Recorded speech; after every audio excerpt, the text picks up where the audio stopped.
मनोहर अपने माता पिता के साथ एक छोटे से शहर में रहता था। वह एक कंपनी में काम करता था जिसके पैसों से वह अपना खर्चा और अपने परिवार का खर्चा चलाता था। कुछ वर्ष बाद मनोहर की शादी हो जाती है।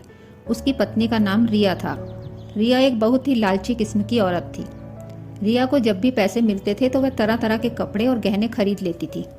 वह जब भी किसी समारोह में जाती थी तो हमेशा नए कपड़े और गहने पहनकर जाना चाहती थी।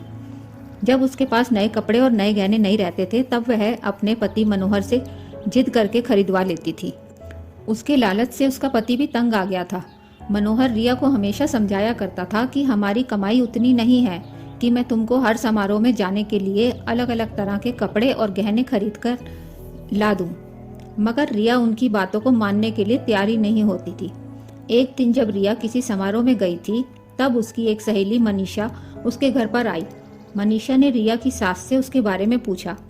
रिया की सास ने मनीषा को सारी कहानी बताई। मनीषा ने अब रिया को सबक सिखाने के लिए एक योजना बनाई। वह रिया के घर से सारा राशन लेकर चली गई और राशन के डिब्बे में अपने गहने और नए कपड़े लाकर भर दिए। जब रिया समारोह से वापस आई तब वह किचन के डब्बों में गहने देखकर बहुत खुश हुई। शाम हुई। जब रिया खाना बनाने गई तब उसे राशन नहीं मिला। तब वह अपनी सास से पूछा, सारा राशन कहाँ गया? उसकी सास ने जवाब दिया, मैंने सारा राशन और घर का सामान बेचकर तुम्हारे लिए गहने और कपड़े खरीद लिए हैं। तुम बदल बदल कर हर दिन नया पहनो। रिया बोली, मगर खाने के बिना मैं गहनों और कपड़ों को क्या करूंगी? तभी उसकी सहेली मनीषा आई और उसने रिया को सब कुछ बताया कि यह तुमको सबक सिखाने के लिए किया गया था।